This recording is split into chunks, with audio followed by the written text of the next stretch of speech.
જય સિયારામ, જય શ્રી કૃષ્ણ. આપણે આગળના 3 વિડીયોમાં પહેલા ધોરણમાં બાળકને કેવી રીતના પ્રવેશ આપવો, શું શું ધ્યાનમાં રાખવું, શાળાની પસંદગી, બાળક સાથેનો વ્યવહાર, આ બધાની આપણે સરસ મજાની ચર્ચા કરી. બધાના પ્રતિભાવો બહુ સારા મળી રહ્યા છે. મારી આ ચેનલને આપ સૌને નમ્ર વિનંતી કે સબસ્ક્રાઈબ કરજો, લાઈક કરજો અને કોમેન્ટ પણ આપજો. હવે આપણે પહેલા ધોરણનું બાળક આપણે ઓગસ્ટ, સપ્ટેમ્બર અને ઓક્ટોબર એટલે દિવાળી સુધીના ભણતરની વાત કરી કે ત્યાં સુધીમાં આપણા બાળકને સરસ મજાનું વાંચતા આવડી જશે અને એની સૂઝબૂછથી જ એને લખતા પણ આવડી જશે. સતત વાંચનનો મહાવરાના કારણે બાળકની અંદર મૂળાક્ષરનું સ્મૃતિચિત્ર એના સ્મૃતિપટ ઉપર સરસ મજાનું ગોઠવાઈ જશે. એટલે લખવા માટેના જે વળાંકો છે મૂળાક્ષરના એ એના મગજની અંદર ઉતરી ગયેલા હોય તો લખવામાં એને બહુ તકલીફ પડશે નહીં. પણ ક્યારેય બાળકને પહેલાં લખાવવું અને પછી વાંચતા શીખવાડવું, જો આ મેથડથી તમે આગળ વધશો.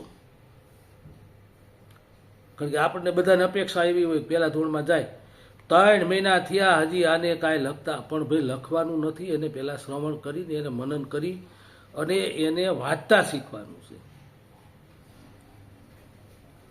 મનોવૈજ્ઞાનિકના કહેવા મુજબ જ્યાં સુધી બાળકના મગજની અંદર મૂળાક્ષરોની ઓળખ ઊભી નહીં થાય ત્યાં સુધી બાળકને આપણે લખાવવાનો પ્રયત્ન કરશું તો બનશે એવું કે ખૂટીને તૈયાર થઈ જાય છે. મને ખૂટ્યા રાખશે, એકડાને ખૂટ્યા રાખશે, ખૂટીને એને આવડી જશે. પણ આ 1 છે કે 2 છે કે 5 છે કે આ મ છે કે ગ છે કે જ, એને નહીં યાદ રહે. અને યાદ નહીં રહે એટલે વાંચવામાં તકલીફ પડે. અને પહેલું ધોરણ એક એવું પાયાનું વર્ષ છે કે જો પહેલા ધોરણથી જ બાળકને વાંચતા ત્યારબાદ લખતા ગણન આપોઆપ આવડી જશે. આ 2 વસ્તુ આવશે એટલે આપોઆપ ગણન આવી જ જશે. એટલે હવે આ દરમિયાન આપણું પહેલા ધોરણનું બાળક જ્યારે શાળાએ જશે ત્યારે બાળક ઘરમાં થોડી જીદ કરશે. એવું કરશે કે શાળાએ જતા પહેલા માતા પિતા પાસે મોબાઈલ માગશે, મારે મોબાઈલમાં જોવું છે, મને ઘડીક એમાં જોવા દો. સાંજે 5 વાગ્યે રજા આવ્યા પછી ત્યારે પણ મોબાઈલ માગશે, રાત્રે પણ કદાચ જો એને ટાઈમ હશે તો મોબાઈલ માગશે. કારણ કે પહેલા ધોરણના બાળકને લેસન બહુ દેવાતું નથી. એને મરજી મુજબ એને જેટલું એની ઈચ્છા હોય ને એટલું એ લખે વાંચે તો ભલે, પણ આ મોબાઈલના દૂષણથી પહેલા ધોરણમાં બાળકને દૂર રાખવો. હવે બાળકને દૂર રાખવો કઈ રીતે? તો તમે તમારા માતા પિતા તરીકે મોબાઈલનો ઉપયોગ બાળકની હાજરીમાં ઓછો કરો. જો તમે બાળકની હાજરીમાં મોબાઈલનો ઉપયોગ ઓછો કરશો તો એને ખબર જ નહીં પડે કે આ મોબાઈલની અંદર મારે આ બધું જોવું છે. પણ તમે જો એને પ્રોત્સાહન, હા બેટા હાલ તું હાલ, જો આટલું તું જમી લે એટલે હું તને મોબાઈલ આપીશ, આટલું તું વાંચી લે એટલે તને મોબાઈલ આપીશ.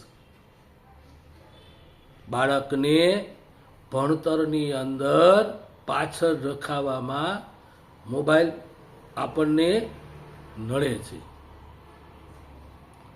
પહેલા આ પ્રશ્ન નહોતો, કારણ કે પહેલા મોબાઈલ નહોતા. તો 5 વાગ્યા પછી બાળકો ગામના બધા છોકરાઓ ભેગા થાય, સિટીમાં હોય તો શહેરના બધા છોકરાઓ ભેગા થાય અને ખુલ્લા મેદાનમાં કોઈ લંગડી રમે, કોઈ કબડ્ડી રમે, કોઈ ખોખો રમે. ક્રિકેટનો વ્યાપ ઓછો હતો પણ છતાંય અમુક જગ્યાએ ખાસ કરીને શહેરી વિસ્તારમાં તો ક્રિકેટ રમે તો એના શરીર કસાયેલું રહેતું અને થાક પણ લાગે. અને થાક લાગે એટલે સાંજે જમીને સૂઈ જાય. હવે અત્યારે બાળકોની ફરિયાદ વાલી કરે કે સાહેબ મારું છોકરું છે ને રાતના 12 વાગ્યા સુધી સૂતું નથી, 1 વાગ્યા સુધી સૂતું નથી. ક્યાંક ને ક્યાંક બાળકને સમજવામાં આપણે ભૂલ ખાઈ રહ્યા છીએ. બાળકને શું જોઈએ છે, શું અપાય અને શું ન અપાય એનો ભેદ આપણને બરોબર ખબર હોવી જોઈએ. હું એમ કહું, તમે મેળામાં ગયા છો તો બાળકને શિક્ષણમાં ઉપયોગી થાય એવા રમકડા તમે લઈ દો તો એને કામ આવશે. ક્યાંક તમે બજારમાં ગયા છો તો ક્યાંક ચિત્રવાળું પુસ્તક લઈ દો, ક્યાંક શબ્દવાળું, એના રમકડાના તરીકે એને તમે પુસ્તક બાજુ વાળો. અત્યારે રમકડાની કીટ આવે છે, નાના નાના રમકડાની, એમાં તમામ પ્રકારના પ્રાણીઓ હોય. તો એ પ્રાણીઓની કીટ તમે લઈ દો અને એ ઓળખશે, એને ખબર પડશે કે આ ગાય છે, આ હાથી છે, આ ઊંટ છે, આ બકરી છે. રમકડા જોઈ. હું તમને એક હાથીનું ઉદાહરણ આપું.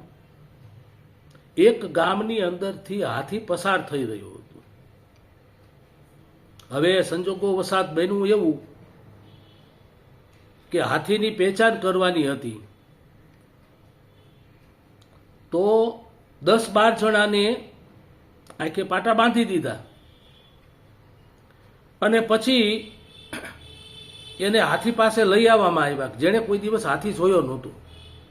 એવી વ્યક્તિને આંખે પાટા બાંધી અને હાથી પાસે લઈ આવ્યા અને પછી કીધું કે જો ભાઈ, અહીંયા હાથી ઊભો છે, તમે જોઈ લ્યો. એટલે 10 જણા હાથીને પોતાના શરીરનો સ્પર્શ કરી અને જોયું બધાએ. પછી હાથીને લઈ ગયા અને પાટા છોડી નાખ્યા. પછી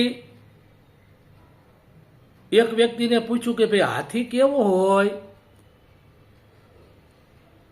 તો એણે એમ કીધું કે સુપડા જેવો હાથી હોય. બીજાને પૂછ્યું તો કે જાડા થાંભલા જેવો હાથી હોય. ત્રીજાને પૂછ્યું તો કે મોટા પેટવાળો હાથી હોય. એકને પૂછ્યું તો કે એનું મોઢું લાંબી હૂંઢ જેવું હોય. હવે ખરેખર હાથી કેવો હોય એ આપણને બધાને અત્યારે ખબર છે, પણ આ જ્યારે આવી રીતના જોયું હશે તો હાથીની એને કલ્પના કરી કે ભાઈ એના હાથમાં ખરેખર જે પેલા ભાઈએ કીધું એના હાથમાં એને કાન જ જોવામાં આવ્યો હતો. એટલે કાન એને મોટો જબર સુપડા જેવો લાગ્યો. એક ભાઈ પેટ પાસે પહોંચ્યા હતા, તેને આમ પેટમાં આમ જોયું તો ઓહો, આ તો બહુ જબરજસ્ત મોટું પેટ છે. એને બીજે ક્યાંય નહોતું જોયું હાથીને, એટલે એને મોટું પેટ હોય ને એવું હાથી કીધું. હાથી એકનો એક, એની ઓળખાણ અલગ અલગ. પછી ડાયા માણસે સમજાવ્યા કે ભાઈ તમે જે જોયું બધું બરોબર છે, હવે આપણે એને ભેગું કરો. તો એને ભેગું કર્યું. થાંભલા જેવા 4 પગ હતા, મોટું પેટ હતું, હૂંઢ હતી, મોટા કાન હતા. પછી ખબર પડી કે હાથીનું ચિત્ર આવું હોય અને હાથી આવો હોય. એમ આપણે બાળક કુમળું છોડશે, એને જેમ વાળીએ ને તેમ અત્યારે વળશે. તમે એની જિજ્ઞાસા વૃત્તિને સંતોષશો તો એ ઘણું બધું શીખી શકશે. સૌથી સારામાં સારું શીખવાની જો કળા હોય તો 5 વર્ષથી ચાલુ કરીને 10 વર્ષ સુધી. હવે 10 વર્ષ, 5 થી 10 વર્ષનો ગાળો બાળકને યાદશક્તિ, એને પારખવાની શક્તિ બધી બહુ તેજ હોય. સંગ્રહ કરવાની, ગ્રહણ કરવાની, મનોમંથન કરવાની. તો આ બાળક જ્યારે પહેલા ધોરણની અંદર આવે તે આવી બધી થોડીક તકેદારી આપણે બાળક વિશે રાખવી જોઈએ. હવે બાળક પછી આપણે આગળ વાત કરતા જઈએ કે પહેલા ધોરણમાં મૂળાક્ષરને ઓળખતો થઈ ગયો છે, શબ્દોને ઓળખતો થઈ ગયો છે, કાનાવાળા શબ્દો વાંચી શકે છે, માત્રાવાળા શબ્દો વાંચી શકે છે, રસ્વઈ દીર્ઘવાળા શબ્દો, તો એની પાસે શબ્દોનું ભંડોળ ચાલુ થઈ ગયું. અને એ પાટીમાં અથવા તો એને નોટબુક તમે જે લઈ દીધી છે પેન્સિલથી લખશે એટલું જ નહીં, હું તમને એમ કે લખતો જશે ને વાંચતો જશે. 50 એકડા સુધી કદાચ દિવાળી સુધીમાં એને આવડી પણ જાય અને ઓળખતા પણ થઈ જાય. 2 એકડા 11 નહીં બોલે, 10 ને 1 11 એમ બોલશે, અથવા તેમ કે છે 10 વત્તા 1 બરાબર 11 થાય. ટૂંકમાં કહેવાનો અર્થ એવો કે 10 ની અંદર આપણે 1 ઉમેરીએ તો 11 થાય છે. 25 બોલશે તો 20 પ્લસ 5 અને 25 બોલશે. એવી રીતના અંક જ્ઞાન પણ એનામાં આવતું જશે. હવે અંક જ્ઞાન આવતું જશે, સાથે શબ્દ ભંડોળ આવતું જશે. હવે શબ્દ ભંડોળ આવ્યું, વાક્ય વાંચતા આવડ્યા. એમાં એક વાક્ય એવું આવે કે કાબર કલબલ કરે છે. તો એ કાબર કલબલ કરે છે એટલે એના સ્મૃતિપટ ઉપર કાબર દેખાશે અને કાબર કલબલ કરતી દેખાશે. અને પાછો પ્રશ્ન કરશે કે આ કાબર કેવી હોય? એ ક્યારે ખબર પડી કે એને એ વાક્ય વાંચતા આવડ્યું તો. કોયલ કાળી આંબે બેસે ટવકા કરે તો તરત એને આંબો દેખાશે, કોયલ દેખાશે. કુહુ કુહુ એવો અવાજ આવતો એને દેખાશે. એને કોયલ જોઈ નથી પણ એ વર્ણન કરશે આવી કોયલ હોય. અને એમાં ક્યારેક એને કોયલ જોવા મળશે ત્યારે એ આખી કોયલનું વર્ણન કરશે. અને તમે એને કે કારણ કે એને અમુક શબ્દો લખતા આવડી ગયા છે તો એ કોયલ વિશે લખશે કે કોયલ કાળી હોય છે, એ આવો અવાજ કરે છે, આ ખાય છે. સુગરીનો માળો તમે બતાવો તો સુગરી એનું ઘર કેવું બનાવે છે એ પહેલા ધોરણથી એને કલ્પના થઈ જશે. ચકલીનો માળો, કાગડાનો માળો, કારણ કે આપણે ગુજરાતી ગણિત અને પર્યાવરણ, ગુજરાતીની સાથે પર્યાવરણને સામેલ કરી દીધેલું છે. આપણી આજુબાજુનું જે વાતાવરણ છે, આપણી જે કુદરતી સંપત્તિ જે છે, વૃક્ષો વાવો અને એનું જતન કરવું, એવું પહેલા ધોરણથી તમે શીખવાડશો ને તે મોટો થશે ને તે 5 ઝાડવા વાવશે. અને 5 ઝાડવા વાવશે ને તો ઘણું બધું ઓક્સિજન આપણને મફતમાં મળશે. કોરોનામાં આપણે ઘણા બધા ઓક્સિજનના પૈસા દેવા પડ્યા હતા, પણ આમાં નહીં દેવા પડે. એટલે એક સંસ્કાર આપવાનું કામ બાળકને, બાળકનું ઘડતર કરવાનું કામ. જો તમે કડિયા મકાન બનાવે, પાયો મજબૂત બનાવે. જે મકાનનો પાયો મજબૂત એ મકાન લાંબો સમય સુધી ટકે. એમ આપણા બાળકને ધોરણ પહેલાથી આપણે જો પાયો મજબૂત કરાવીએ તો એ જ્યાં સુધી ભણવું હોય ત્યાં સુધી ભણી શકશે અને સાર્થક ભણશે, પ્રયત્નથી ભણશે અને સફળ થશે. સફળ થયા પછી પોતાનો બિઝનેસ કરશે, પોતે નોકરી કરશે, એના ભણતરનો ઉપયોગ એના જીવનમાં કરશે. મને એક વાત યાદ છે કે એક છોકરો એમ કહેતો કે સાહેબ, લગભગ 5મા ધોરણમાં બાળક હતું એ, તો મેં આજે કેમ નથી આવ્યો નિશાળે, બપોર પછી કેમ આવ્યું? તો કે સાહેબ મને મારા મમ્મીએ બાદરો લેવા મોકલો તો મેં તને પૈસા ગણતા આવડે છે? તો કે હા આવડે ને. તો મેં કેવી રીતના ગણ, બાદરો કેટલાનો આવ્યો, કેટલા પૈસા તું સાથે લઈ ગયો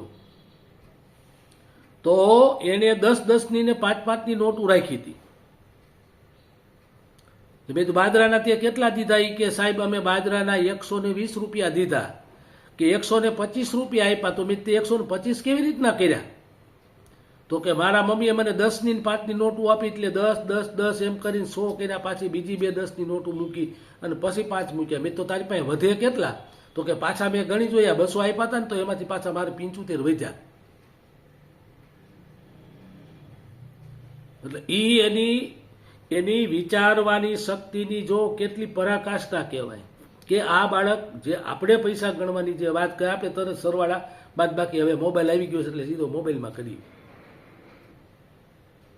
એને બે ઢગલી કરી મને કે હું બે ઢગલી કરું પછી પાછા બે ગણી જોઉં એટલે મારા 200 પૂરા થઈ જવા જોઈએ એટલે વેપારીને 1.25 દઈ દીધા ને 75 હું પાછા લઈ આવ્યો મારે 12 દઈ દીધા આ બાળકની હોશિયારી એટલે બાળકમાં બહુ સરસ શક્તિ હોય બાળક પાસે ઘણું બધું શીખવા જેવું હોય આપણને મોટાને જે વસ્તુની ખબર ન હોય એ બાળકને ખબર હોય પણ તમે નિર્દોષ ભાવે પૂછો તો તમે એને દંડ કરવાના ભાવથી પૂછો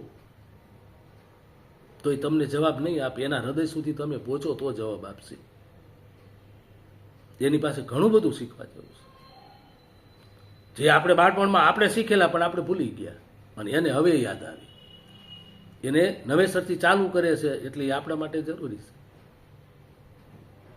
છોકરાઓ રમતા હોય દેકારો બહુ થતો હોય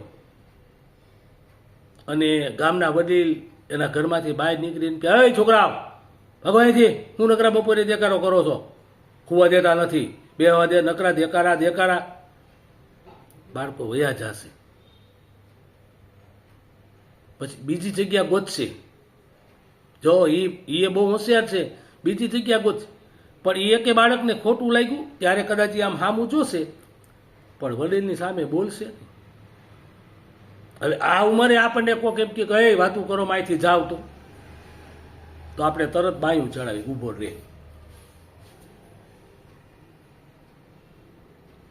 એટલે બાળકને સમજવાની આપણામાં શક્તિ હોય તો બાળક પાસેથી આપણને ઘણું શીખવા મળે અને આપણે જે જાણીએ છીએ એ આપણે બાળકને આપીએ મેં તમને મોબાઈલના દૂષણની વાત કરી મોબાઈલનું દૂષણ બાળકના શિક્ષણમાં 5 ધોરણ સુધી બહુ ખરાબ છે હા શાળા કોલેજોમાં 12મામાં એને જરૂર પડશે એના એજ્યુકેશન માટે એને જરૂર પડશે પહેલા ધોરણના બાળકને મોબાઈલ તમે એને વાર્તા સ્વરૂપે સંભળાવો તો થાય પણ પછી એને ટેવ પડી જાય તમે બેઠા ત્યાં સુધી વાર્તા સાંભળે પછી ગેમ રમી આંખો માટે બહુ ખરાબ છે બાળકની આંખો મોબાઈલના કારણે ઘણા બધા બાળકોને આંખોને ખૂબ નુકસાન થાય છે એટલે આપણે ત્યાં થોડીક બ્રેક મારવી આપણા બાળક માટે બાળકને ખબર નથી એને શું સારું શું ખરાબ એ ત્યારે બાળકને ખબર નથી એની જીદ હોય કે મને બસ મોબાઈલ આપું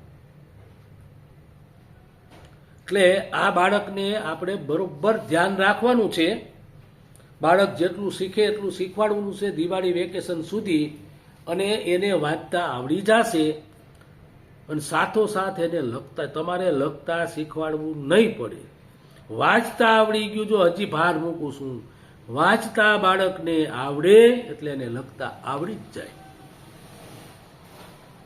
અને જો તમે લખતા પહેલા શીખવાડશો અને પછી વાંચતા શીખવાડશો તો તમારા બાળકને વાંચવામાં ખૂબ વાર લાગશે અત્યારે બાળક જે વાંચતા શીખ્યું છે એ અર્થ વગરનું શીખેલું છે એ લીટી વાંચે છે પણ એનો અર્થ શું થાય છે એ ખબર નથી પડતી પણ છતાં એનું મગજ એટલું સતેજ હોય કે બા પાણી ભરીને આવે છે તો એને એટલી ખબર પડી જાય છે કે બા કે પાણી ભરવા ગયા છે મામા આવ્યા ભાણા માટે ભાગ લાવ્યા તો તરત જ એને વિચારે મામા શું ભાગ લાવ્યા હશે એવો વિચાર આવશે બાકી અર્થ વગરનું વાત છે પણ વાત છે અર્થવાળું એને જરૂર પડશે પછીથી બીજા ધોરણથી એને પુસ્તકના જે શબ્દો છે એને સમજવા પડશે કારણ કે એમાં ઘણી બધી એક્ટિવિટી પ્રવૃત્તિ આપવામાં આવે છે અને એ પ્રવૃત્તિ જ્યાં સુધી આગળ ન વધે ત્યાં સુધી બાળકને મગજમાં બેસશે નહીં એટલે અત્યારે તો આપણે પહેલા ધોરણમાં બાળકને દિવાળી સુધીમાં આટલું તૈયાર કરવાનું છે મથી ચાલુ કરી મન ગજ સરવદ અબકસ પડથણ લટ ચખ ત્યાં સુધી પહોંચી જાય એટલે તો ઘણું બધું આવડી ગયું કહેવાય આજે આપણે અહીંયા સુધી બાળક વિશે થોડીક ચર્ચા કરી આપ સૌને મારો વિડીયો ગમ્યો હશે જો ગમ્યો હોય તો લાઈક કરજો સબસ્ક્રાઈબ કરજો આપના ગ્રુપમાં પણ કોકને આપજો મારો વિડીયો સાંભળીને બે વાલી કે એક બાળકને ફાયદો થશે તો હું સાર્થક ગણીશ. જય શ્રી કૃષ્ણ, જય સિયારામ.